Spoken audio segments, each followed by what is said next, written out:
Eu sou Fernanda Lins, sou engenheira cartógrafa formada pelo Instituto Militar de Engenharia, tenho uma especialização em planejamento e estratégias de desenvolvimento, desenvolvida na Escola Nacional de Administração Pública, e hoje eu também sou doutoranda na ENAP, em Políticas Públicas, e atuo como coordenadora de políticas e programas na diretoria de governança do setor espacial da Agência Espacial Brasileira. Então, nessa função, eu sou responsável por coordenar a elaboração e a atualização dos instrumentos de planejamento do setor. E quando a gente fala em planejamento das atividades espaciais, a gente tem que entender que é um processo no qual a participação dos diversos atores é extremamente relevante, né? A gente não pode pensar em uma política pública dessa dimensão e tão estratégica para o Estado brasileiro se não for de uma forma colaborativa. E aí é por isso que os processos de revisão do nosso instrumento de planejamento, eles são feitos com a participação das diversas partes interessadas de tempos em tempos, né? E a ideia é que a gente consiga manter, então, o nosso programa alinhado tanto às prioridades nacionais e ao contexto tecnológico que a gente vivencia no mundo, quanto ao contexto geopolítico. E eu vou apresentar aqui um pouco dessa perspectiva, né, porque eu vou focar no nosso instrumento de planejamento, que é um instrumento capaz de conectar as tendências globais com as oportunidades e os desafios e também as capacidades que a gente tem aqui no nosso país. E aí, para começar, a gente precisa analisar e reconhecer que a gente está numa nova era de desenvolvimento das atividades espaciais no mundo, né? As atividades espaciais elas eram conduzidas exclusivamente pelos governos, né? Porque tinham esse aspecto de prestígio, de soberania, de capacidades nacionais, que até hoje, né? São aspectos presentes no setor espacial, e elas eram financiadas exclusivamente pelo orçamento público, né? Mas hoje essas atividades espaciais elas entram então em uma nova era, né, com uma participação cada vez maior do setor privado, e essa participação do setor privado acaba acelerando o ritmo da inovação, o ritmo de desenvolvimento das tecnologias disruptivas, né? E hoje a gente já vê diversos empreendedores envolvidos em projetos de exploração econômica do espaço, né, seja no upstream, seja no downstream, e esse movimento de participação do setor privado reestrutura, então, a economia espacial. A partir então do entendimento dessa nova realidade, as decisões que nós fazemos agora, no presente, vão projetar o futuro do Brasil no setor espacial e assegurar, né, a depender das nossas escolhas, a competitividade da nossa indústria, a excelência dos nossos institutos de pesquisa e também a liderança regional que o Brasil tanto almeja. E o planejamento, ele acaba sendo esse elo entre o presente e o futuro, né? E além disso, ele é uma instância de pactuação de interesses, né? O planejamento, ele vai além do caráter técnico, porque ele também se torna um instrumento político.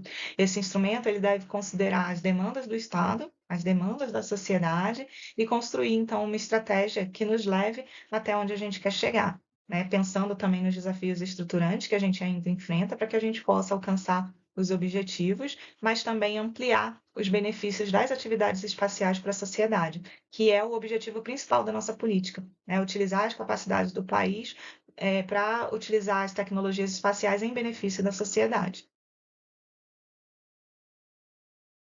Então, o Brasil aqui, a gente apresenta as características nacionais que fazem do nosso país um excelente candidato para se ter um programa espacial robusto, né? A gente vê que o país ele tem uma vasta extensão territorial, ele é rico em recursos naturais, ele tem uma posição geopolítica estratégica, e são essas as características, então, que tornam essencial um programa espacial nacional. Ele tem uma área territorial que é extremamente relevante, né? São 8,5 milhões de quilômetros quadrados. A nossa zona econômica exclusiva é de aproximadamente 3,6 milhões de quilômetros quadrados, e ela é conhecida como a Zona Azul. Então, o monitoramento do território dessa dimensão e também a diversidade que a gente possui em nosso país, eles exigem tecnologias avançadas, né? Tanto para o controle, por exemplo, de desmatamento, de queimadas, ocupações irregulares, prevenção de desastres naturais, mas também para o monitoramento dos recursos, né, que a gente tem, os recursos marinhos, a biodiversidade, as tantas atividades econômicas que ocorrem no nosso território e também no nosso mar territorial. O nosso país ele abriga a maior floresta tropical do mundo, a Amazônia, né? Nas nossas terras também estão 12% da água doce no planeta. Nós temos vastas reservas minerais. A agricultura, né, do Brasil, ela se projeta para o mundo. Então, as tecnologias espaciais, por exemplo, no campo da agricultura, elas permitem o desenvolvimento de técnicas de agricultura de precisão que vão otimizar, então, o uso da terra e permitir também uma produção eficiente, né, com menos impacto ao nosso planeta. Se a gente pensar na nossa área de fronteira, São mais de 16 mil quilômetros de fronteira terrestre, né, que é uma fronteira compartilhada com pelo menos 10 países, além de uma costa marítima que a gente tem que é extensa, e o uso de satélites, então, para vigilância dessas áreas, das áreas de difícil acesso, para atividades de combate ao tráfico de drogas, ao contrabando, comunicações estratégicas para o nosso governo, para as Forças Armadas, monitoramento de ameaças externas. Então, são uma série de atividades que as tecnologias espaciais permitem, né, garantir a defesa e a segurança da nossa sociedade e também o desenvolvimento econômico, a inovação, a sustentabilidade, a adaptação a mudanças climáticas tão importantes, né, nos tempos atuais, a inclusão digital e a conectividade.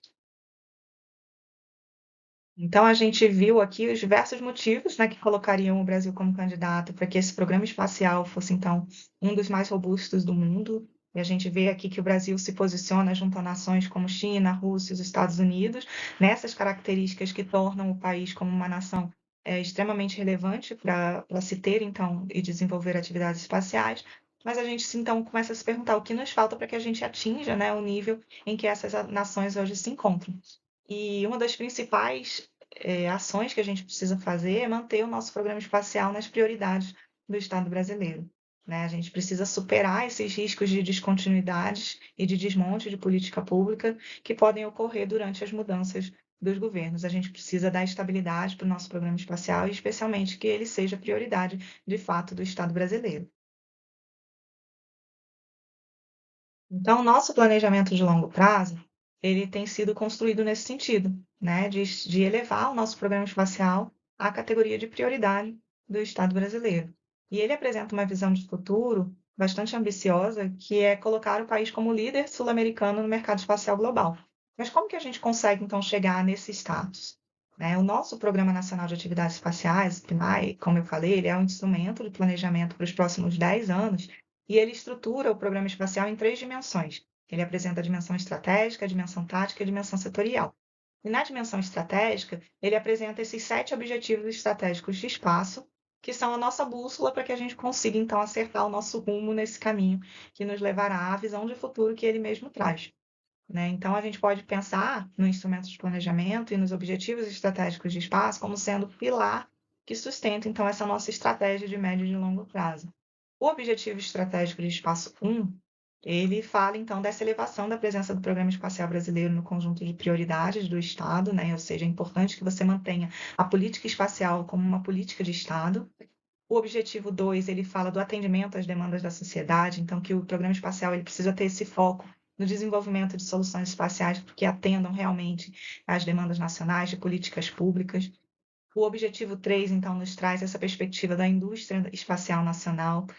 A gente precisa consolidar a competitividade da nossa indústria no mercado global, através do fomento, né, de incentivos, enfim, para a nossa indústria, e de projetos, né, cadenciados para que a indústria possa operar.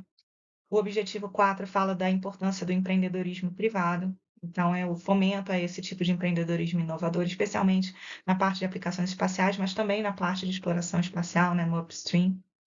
O Objetivo 5 foca na parte de desenvolvimento de competências, então a gente precisa ter atividades de pesquisa, né, e desenvolvimento voltados à ciência, à tecnologia, que se orientem também pelas necessidades e prioridades do nosso país e não estejam descasadas, né, desse contexto. O Objetivo Estratégico do Espaço 6 nos fala da não dependência, então o programa espacial ele busca continuamente a nossa soberania, a nossa autonomia, né, no que se refere às atividades espaciais, às capacidades estatais no setor. E, por fim, o Objetivo 7, que fala da conscientização, né, que é a consolidação do entendimento pela sociedade a respeito dos benefícios que o setor espacial pode trazer para o seu dia a dia.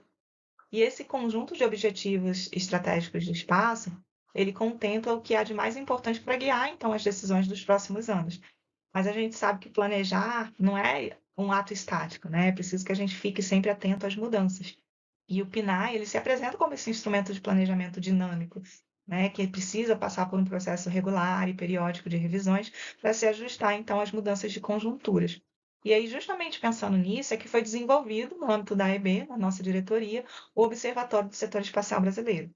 Ele é uma plataforma que apresenta um conjunto de informações que são extremamente relevantes ao setor e mostram o desenvolvimento, né, tanto dos nossos instrumentos de planejamento, quanto também no nível de projeto, de execução orçamentária, e permitem também que a gente repense e que a gente aprimore continuamente o desenvolvimento das atividades espaciais no nosso país. Aqui nesse QR Code você pode encontrar tanto o documento do Instrumento de Planejamento de Longo Prazo e aqui no segundo o acesso ao Observatório do Setor Espacial. Bom, como então a gente consegue transformar os pilares estratégicos, né, esses objetivos que foram apresentados no slide anterior, em ações concretas que possam fazer com que o nosso programa, a nossa política esteja realmente alinhada às necessidades do país. E aí eu vou falar então um pouco sobre a dimensão tática do nosso instrumento de planejamento. Essa dimensão ela tem como missão realizar a junção então entre a direção estratégica e as ações que vão culminar nessas entregas concretas para a sociedade. E nesse sentido, o nosso instrumento de planejamento ele traz alguns fatores de priorização para que a gente possa identificar os setores-chave da economia nos quais seria importante direcionar soluções espaciais, porque eles trariam então maiores oportunidades de retorno em termos de benefícios para a sociedade. E os fatores de priorização que o nosso PNAE traz são o produto interno bruto, ou seja, quais setores econômicos contribuem hoje para o nosso produto interno bruto, né, de uma forma relevante. A transversalidade do setor, ou seja, a capacidade que o setor tem de impactar outras políticas públicas relevantes para o país, contribuição desse setor para o desenvolvimento nacional, e aí a gente foca, né, se o setor tem influência na redução das desigualdades, na sustentabilidade, a dependência desse setor em relação aos serviços espaciais, isso é muito importante, né? Se o setor é altamente dependente de tecnologias espaciais, ele tem que estar no foco do nosso programa. E o cenário global desse setor, né? A importância desse setor para o posicionamento do Brasil nas agendas internacionais. E aqui, por último, o que é mais relevante no âmbito da nossa política, que são os benefícios gerais que o setor traz à nossa sociedade. Então, qual o impacto direto na qualidade de vida, na saúde, na educação, na segurança da sociedade brasileira. E esses fatores, então, nos permitem direcionar os nossos esforços para onde o espaço pode, de fato, gerar mais valor. No momento de elaboração do nosso instrumento de planejamento, foram identificados, então, 8 setores chaves, que seriam o de infraestrutura, de agropecuária, de mineração, o meio ambiente, a educação, a defesa civil, segurança pública e, por fim, a defesa nacional. Então, esses setores, eles acabam alinhando as nossas prioridades com as demandas, de fato, da sociedade e do mercado, e com isso a gente consegue fortalecer a nossa inserção global. Mas a dimensão tática, ela não traz somente isso, né? Ela traz também os eixos de atuação, que são como se fosse um roteiro para que a gente possa alcançar os objetivos estratégicos do espaço, e traz também orientações quanto a cooperações internacionais, porque a gente sabe que na área espacial nada se faz sozinho, né? A cooperação é extremamente relevante. Então, as orientações são que as nossas cooperações internacionais elas precisam ser baseadas em interesses comuns para os países, né, em benefícios mútuos, e aí elas trazem possibilidades reais de redução de custos, de compartilhamento de riscos e especialmente de transferência de tecnologias, para que a gente possa cada vez mais desenvolver a nossa autonomia. E além disso, o PNAE, ele nessa versão, ele traz uma inovação chamada de programas setoriais, que é extremamente relevante porque possibilita a qualquer setor econômico da sociedade proposição e investimento em atividades espaciais, né, para o atendimento a demandas específicas desse setor ou de setores em conjunto. E com isso, o nosso instrumento de planejamento ele se abre à inserção de iniciativas que antes não estavam previstas, né? Iniciativas externas à sua concepção inicial e abre oportunidades, então, de novas sinergias e também de novos financiamentos, novas formas de financiamento para as atividades espaciais em atendimento às políticas públicas e também ao setor privado, né? Então, ele traz um reforço para o nosso programa espacial brasileiro a partir da participação dos diversos setores interessados. Então, gente, aqui antes da gente entrar na dimensão setorial, que aí já é a terceira dimensão do nosso instrumento de planejamento, né, que traz as entregas que o PNAE planeja ofertar nesse período de 10 anos, é importante a gente também falar da situação orçamentária do nosso programa espacial, né? Então, o PNAE, nosso instrumento de planejamento, ele traz hoje cenários de investimento que evitam frustrações de expectativas, né, quanto às reais possibilidades de desenvolvimento que o orçamento dedicado ao programa nos dá. E aí isso reflete muito nas priorizações de investimento que são feitas pelos diferentes governos que vão atravessando então aí o nosso cenário, né? E como o PNAE vigente ele iniciou no ano de 2022, o cenário zero que foi estabelecido no PNAE, ele considera então esse orçamento que foi dedicado ao Programa Espacial Brasileiro nesse exercício fiscal de 2022, que foi cerca de 120 milhões de reais por ano, né? Que daria aí cerca de 1,2 bilhões de reais no período de 10 anos do instrumento de planejamento.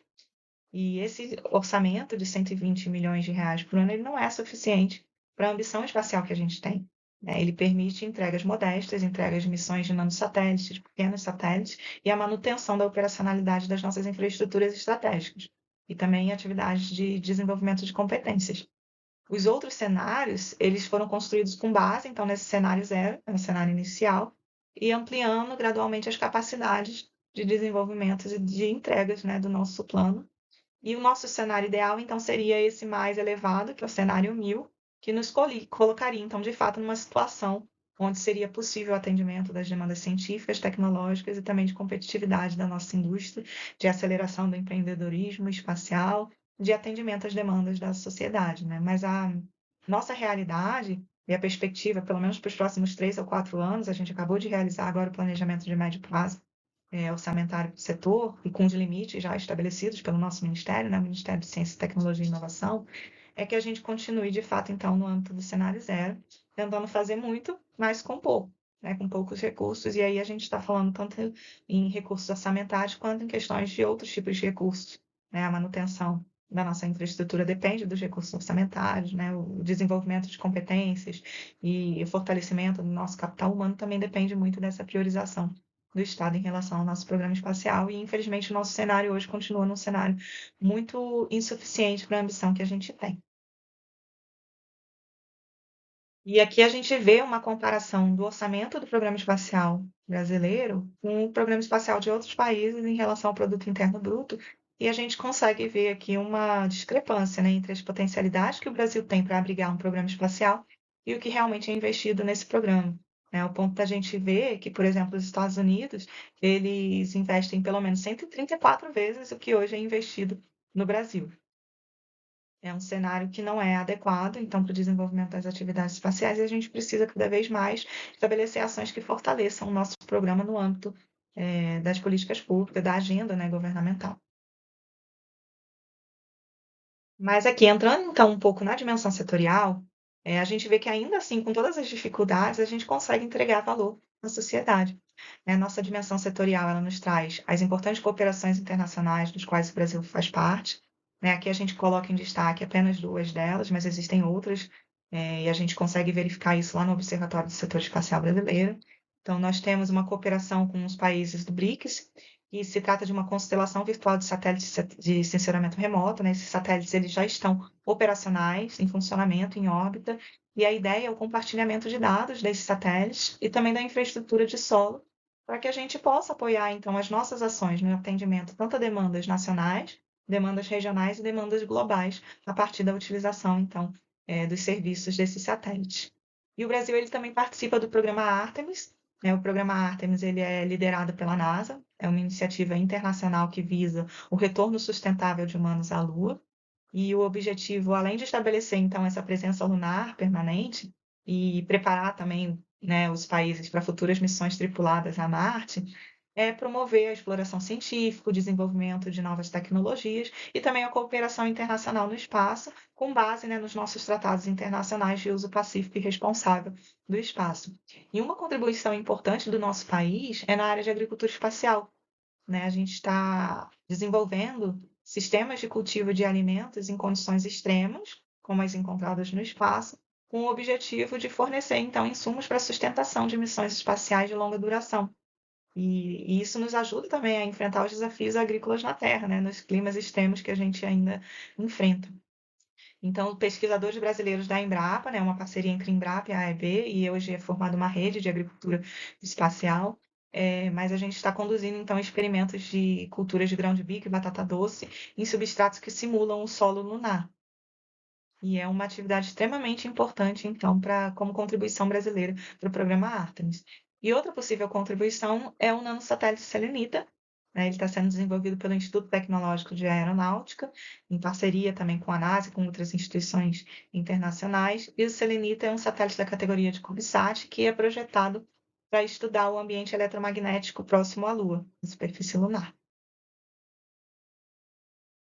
E antes de ver as outras entregas, eu achei importante a gente falar um pouco aqui sobre uma novidade que o nosso PNAE traz, porque as missões espaciais que eram adotadas pela EB, elas vinham já fixas no PNAE, né, nas versões anteriores. Então, se adotava missões espaciais no instrumento de planejamento sem um estudo prévio sobre a sua viabilidade, tanto técnica quanto financeira, quanto, né, programática.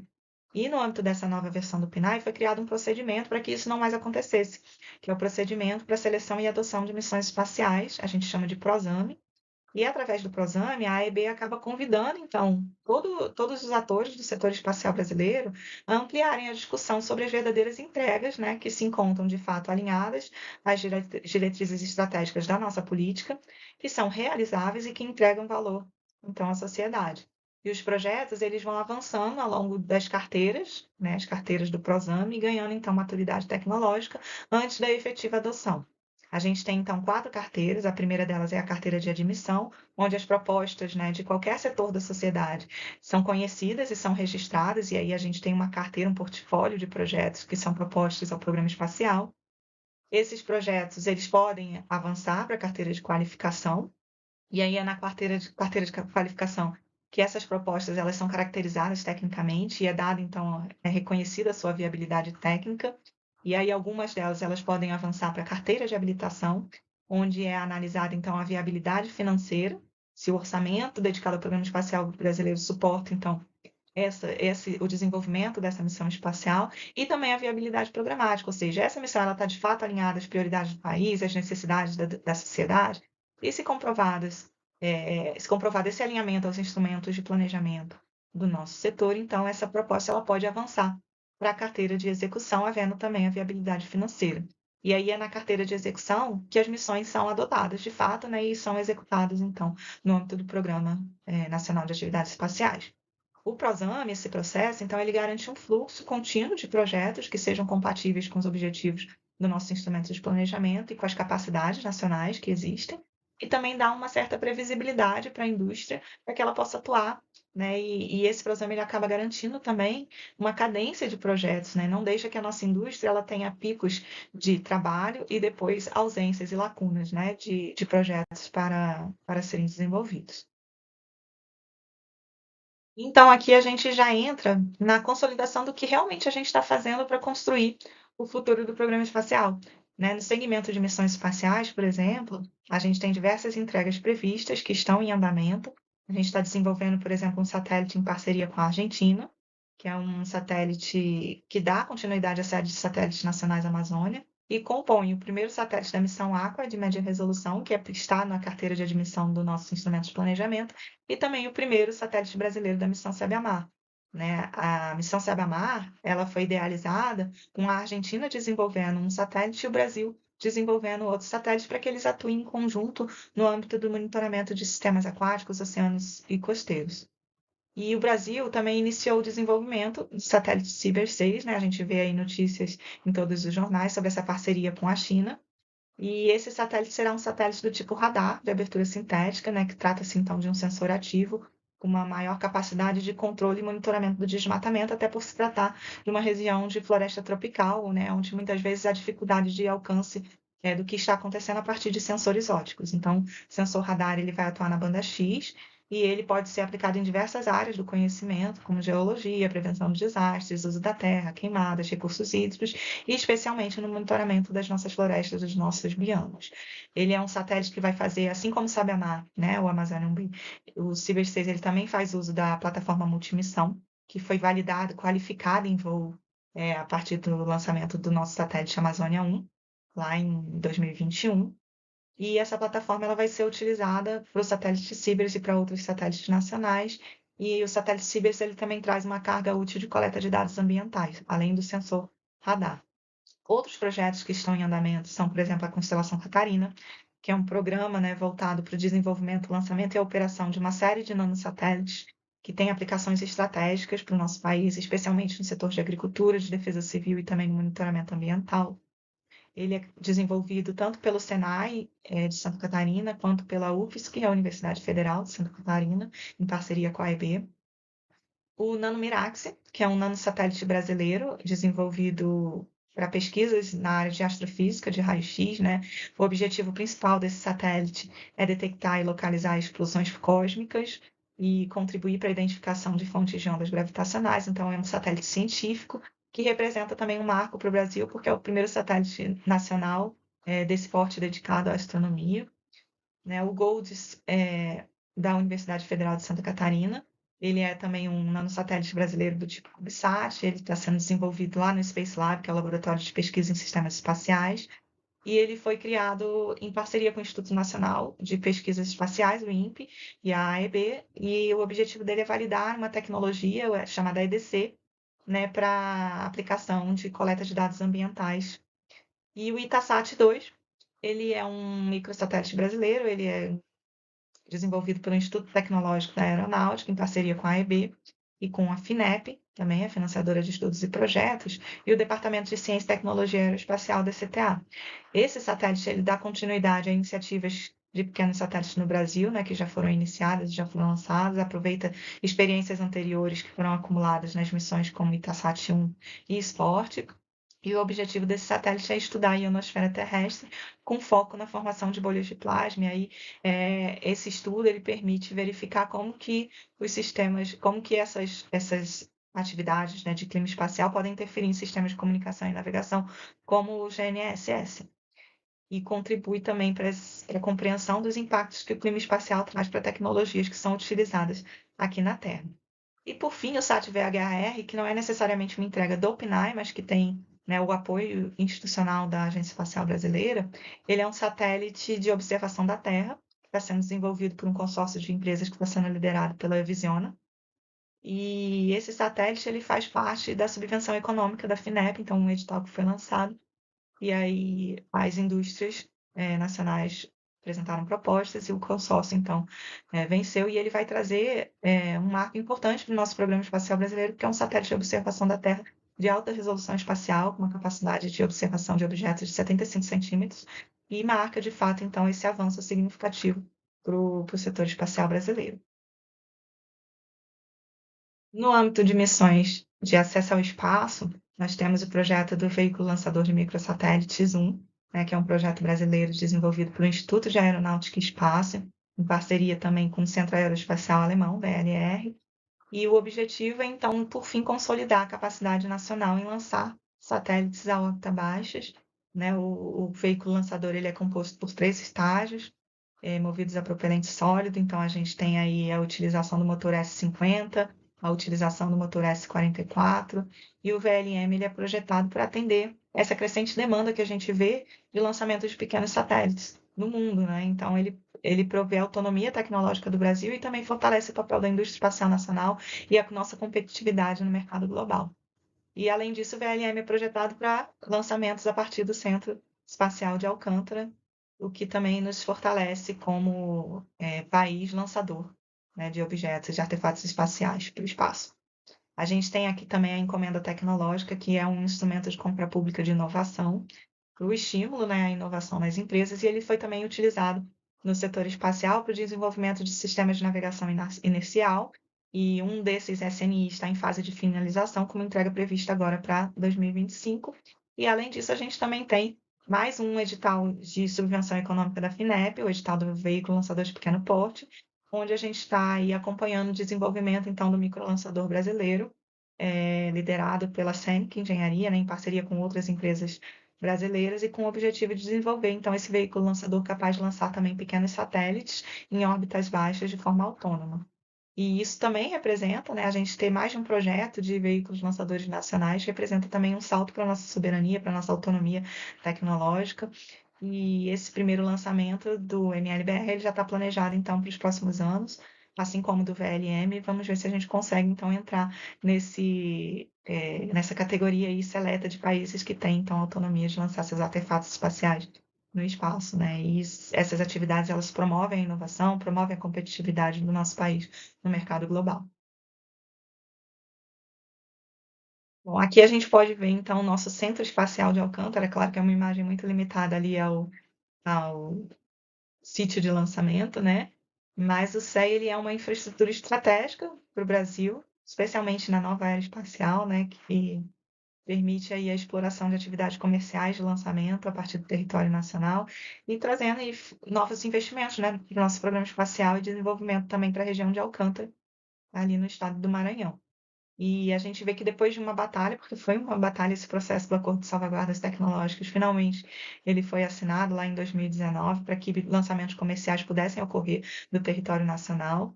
A gente já realizou os primeiros chamamentos públicos, né, para que empresas interessadas em lançar do Brasil pudessem ser licenciadas como operadores espaciais. Então, isso fez com que o Brasil também se capacitasse, né, para exercer essa função regulatória. Então, hoje a Agência Espacial Brasileira é responsável por emitir licença de operador e também autorizações de lançamento para eventos específicos. E em 2024, a gente teve a resolução de conflitos territoriais que duravam por mais de 40 anos na área de Alcântara, né?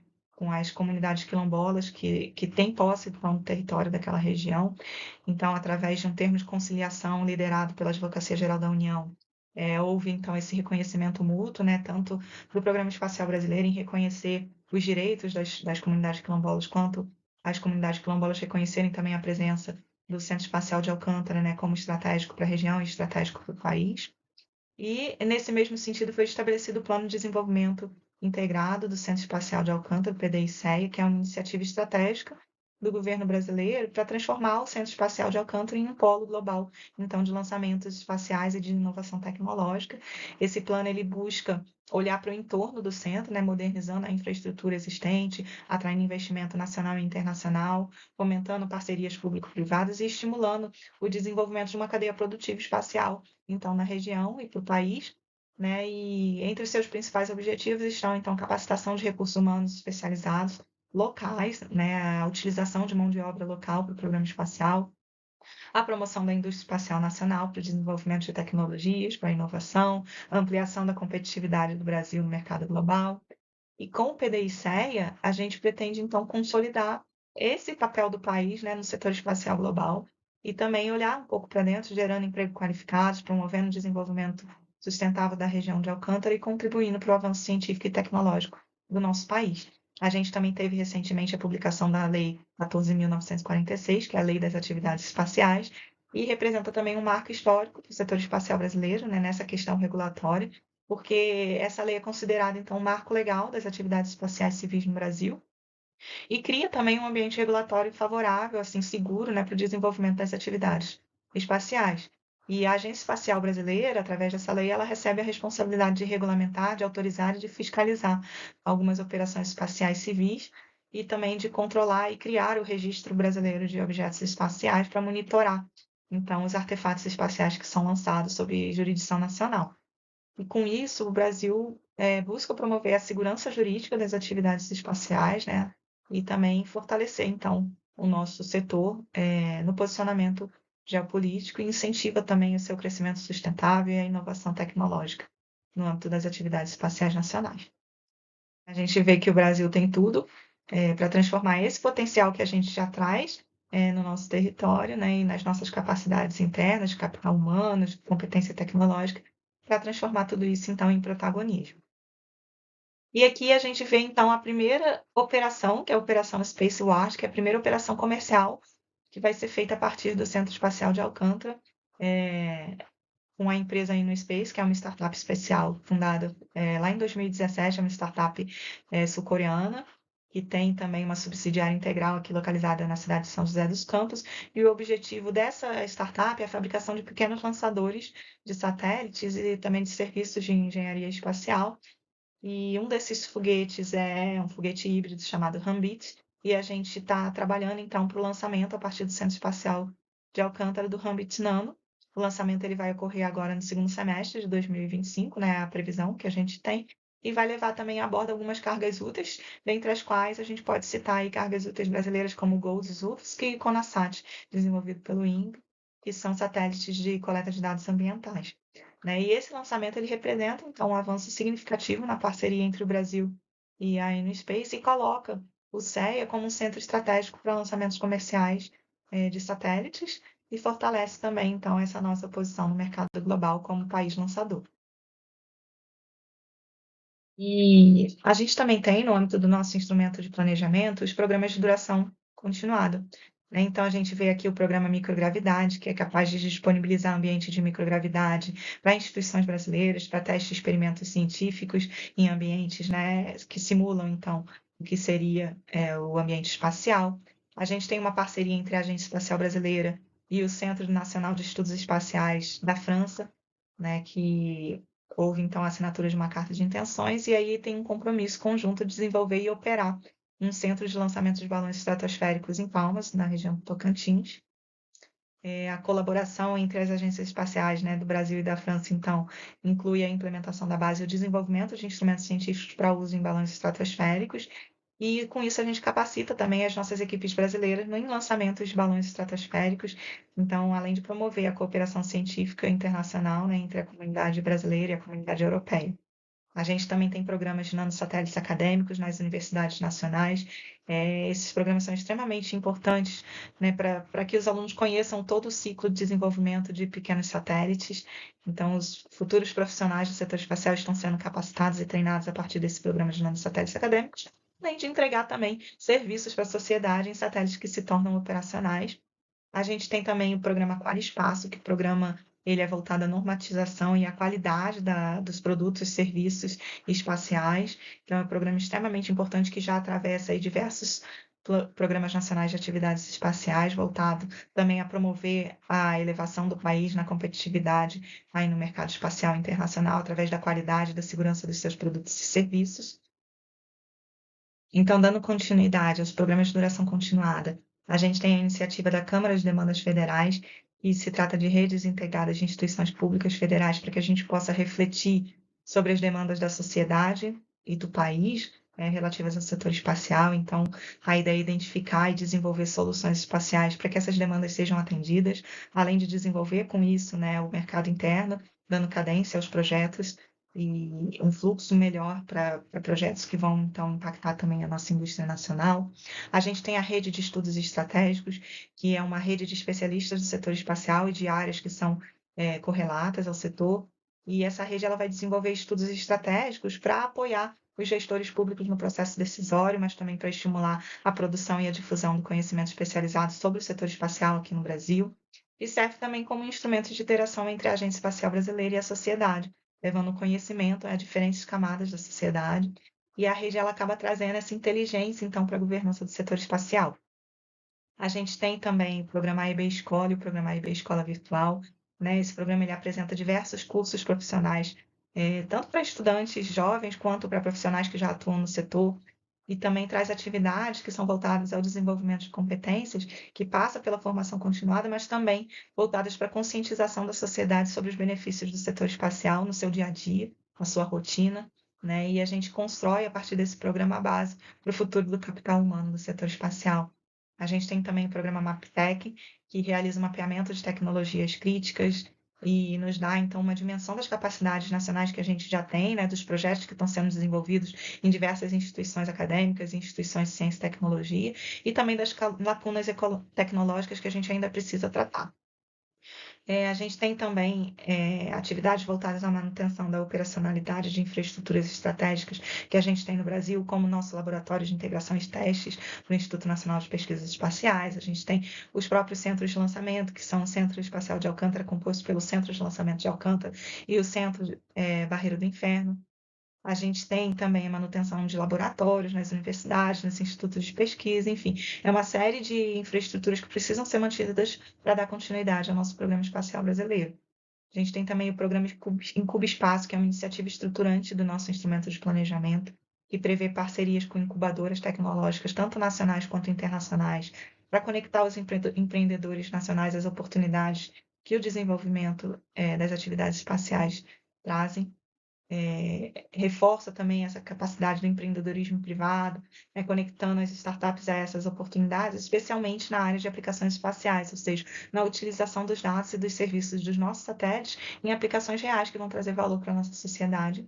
E, por fim, a gente também atua na regulação das atividades espaciais, né? Embora a AIB ela não tenha a natureza jurídica de uma agência reguladora, a lei estabelece algumas competências, como autoridade espacial civil, que estão alinhados ao processo regulatório do setor. Então, hoje a AIB atua diretamente na regulamentação da lei das atividades espaciais, na elaboração de normas através do programa Aquarispaço e emite também licença de operador espacial e autorizações de lançamento a partir do território nacional.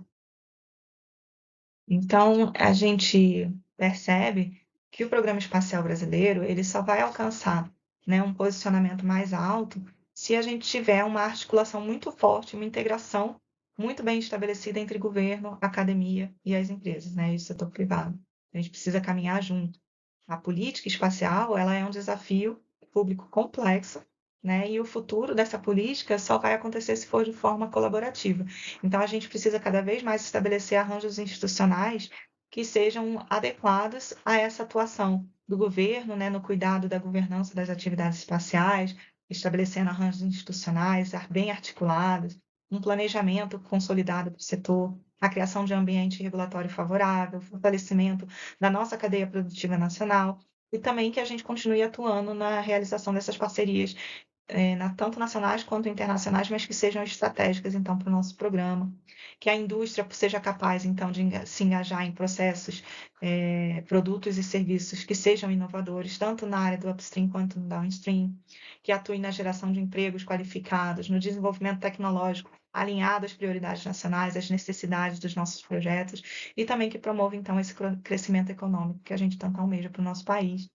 Enquanto isso, academias e instituições nacionais de ciência e tecnologia se voltem a pesquisas e a desenvolvimentos tecnológicos que estejam, de fato, alinhados, então, com as nossas necessidades, garantindo o domínio de tecnologias críticas para o desenvolvimento espacial, e também atuem nessa formação continuada de capital humano para o setor. E, por fim, o terceiro setor que possa, então, estar também trabalhando ao lado da agência, atuando na educação, na divulgação científica, fortalecendo aí o engajamento comunitário, a inclusão social e também realizando o controle social das atividades espaciais para que a gente possa cada vez mais aprimorar, então, o nosso programa, a nossa política. E, por fim, a gente vê que a nossa economia espacial ela exige esse ecossistema autossuficiente, esse ecossistema integrado, e, claro, não é algo que a gente constrói e permanece fixo para sempre. Não, é algo que acompanha a evolução dos mercados, a evolução tecnológica do setor, e a gente precisa estar também evoluindo nas articulações e nos arranjos institucionais que a gente estabelece para o desenvolvimento do setor espacial. Então, por fim, a gente vê que o setor ele está nesse momento de transformação, como eu falei no início, né, da apresentação, a gente tem um planejamento estratégico que é claro, que traz os objetivos estratégicos de espaço, a gente tem iniciativas concretas como entregas, né, para a sociedade ao longo desses próximos 10 anos e uma visão de futuro bastante ousada, né? E a reflexão sobre esses avanços que foram apresentados aqui, mas também sobre os desafios estruturais que a gente ainda enfrenta, é importante para que a gente possa traçar esse caminho sólido para o médio e para o longo prazo. Então, para que a gente alcance a liderança sul-americana e para que a gente se posicione como um ator relevante no setor espacial, fortalecendo então a nossa inserção no mercado global, a gente precisa de fato de investimento estratégico do Estado brasileiro. Então, o cenário 1000 que eu mostrei para vocês é a nossa meta. A gente precisa então fortalecer as parcerias público-privadas e também atuar conjuntamente com a academia e com o terceiro setor para expandir essa nossa atuação internacional, especialmente aqui regionalmente na América Latina, né, com a nossa liderança, então tão sonhada. E a gente precisa de processos de inovação contínuos para fomentar o desenvolvimento científico, o desenvolvimento tecnológico, e a gente precisa focar, então, no que está acontecendo no mundo, né? Quais são as tendências emergentes, as tecnologias que estão surgindo, que vão garantir também a nossa competitividade no setor. Mas, acima de tudo isso, a gente precisa, então, da conscientização e do engajamento de todos sobre a importância estratégica do setor espacial para ampliar os benefícios dessas atividades para a sociedade brasileira de modo geral. Então, a gente sabe que o espaço ele é um vetor de inovação, de desenvolvimento, de soberania, e o futuro é algo que a gente precisa construir agora, no presente, né? A gente constrói agora para que o futuro seja, então, promissor.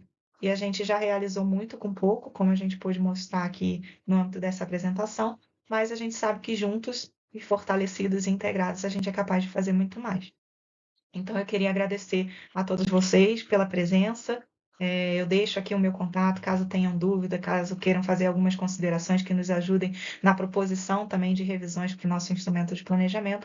Eu continuo à disposição. Aqui no QR Code você encontra, então, também os meus contatos.